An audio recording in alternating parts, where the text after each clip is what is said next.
তো এই পচা গরমের মধ্যে ফুল ফ্যামিলি ধরে চলে যাচ্ছে এখন আমরা শপিং করতে। হ্যাঁ, আমাদের মতো পাগলরা এই ভর দুপুরে বেরিয়েছে, গোষ্ঠী শুদ্ধ সবাই মিলে চলে যাচ্ছে এখন শপিং করার জন্য। কোথায় যাচ্ছি চলো ভিডিওটা দেখতে থাকো। তো শিয়ালদা স্টেশন নেমে আমরা বাস ধরে চলে যাচ্ছি এখন পার্ক স্ট্রিটে।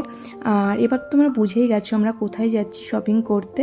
তো আমরা তো পুরো চলে এসেছি এখন শাড়ির খাজানায়, বিকজ এখানে তো তোমরা জানোই পরপর সব শাড়ির দোকানগুলো আছে, আদি Mohini Mohan, Indian silk house, আদি ঢাকেশ্বরী বস্ত্রালয়। তো আমরা আজকে গিয়েছিলাম আদি ঢাকেশ্বরীতে।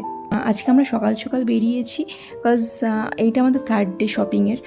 ফার্স্ট দুদিন আর ভিডিও করা হয়নি, এই দিন ভাবলাম একটু ভিডিও করা যাক। তো শপিংটা হচ্ছে আমাদের বিয়ের শপিং।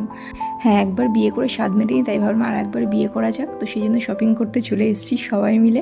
প্রথম দিন তো প্রচুর লেট হয়েছে এখানে এসে শাড়ি বাছাই করতে, তো ওই জন্য আজকে আমরা একটু হাতে টাইম নিয়ে এসেছি যাতে লেট না হয়। তো আদি ঢাকেশ্বরীর কালেকশন কেমন কী হয় তোমরা অনেকেই জানো, আমরা এখান থেকে আগেও শপিং করেছি। তো এদের কালেকশন মোটামুটি আমাদের খারাপ লাগে না, ভালোই লাগে।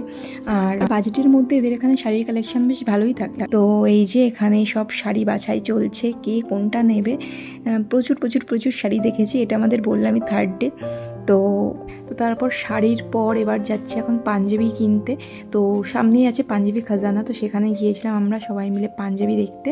তো এখানেও অনেকগুলো পাঞ্জাবি দেখেছি, এদের পাঞ্জাবির কালেকশনও মোটামুটি ভালো, ভ্যারাইটিস রয়েছে, যেমন টাইপের দেখবে তেমন সব রকমই আছে এখানে। তো ওর জন্য পাঞ্জাবি দেখছিল। তো এখান থেকে আমাদের পাঞ্জাবি নেওয়া হয়ে গেছে, এখান থেকে আমরা 4টে পাঞ্জাবি নিয়েছি, আর মোটামুটি বেশ ভালোই হয়েছে পাঞ্জাবিগুলো। আর তারপর গিয়েছিলাম আমরা ফুচকা খেতে, সামনেই ছিল ফুচকাটা। তারপরে এখানে খেয়েছি চাউমিন, রোল, পকোড়া, অনেক কিছু খেয়েছি, কারণ আমাদের সবার প্রচণ্ড খিদে পেয়ে গিয়েছিল। আর খিদে পেটে খেতে কিন্তু ভালোই লাগছিল বেশ খাবারগুলো। আর তারপর তো সোজা ট্রেন ধরে বাড়ি। আর এটা ছিল আমাদের ফার্স্ট ডে শপিংয়ের একটা ক্লিপ। ওই দিন আর কোনো ভিডিও কিচ্ছু করা হয়নি, জাস্ট এই একটাই ভিডিও ক্লিপ নেওয়া হয়েছিল।